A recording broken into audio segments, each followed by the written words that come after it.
सादगी से धोखा खा बैठे, एक बेवफा से दिल लगा बैठे, उसकी सादगी से धोखा खा बैठे। अरे थी कभी पत्थरों से ताल्लुकात हमारी, अरे थी कभी पत्थरों से ताल्लुकात हमारी, लेकिन धोखा से घर घर शीशे का बना बैठे।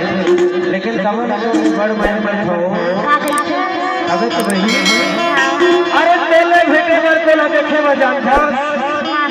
अरे कभू नदिया का छाड़ मां, अरे कभू डोंगरी पहाड़ मां, अरे कभू खेती खार मां, कभू गोरखपुर तो कभू गाड़ासर के बाजार में तो ना करे थे वो। और किसी का जान था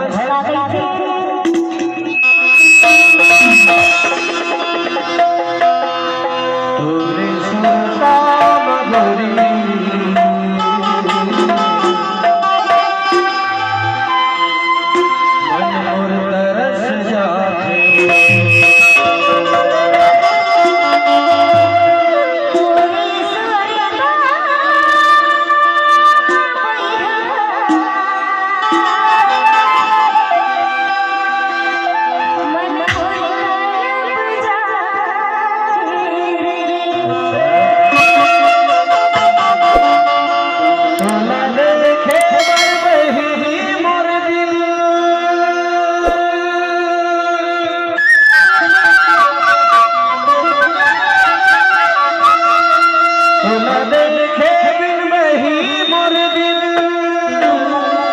धड़क जाते वो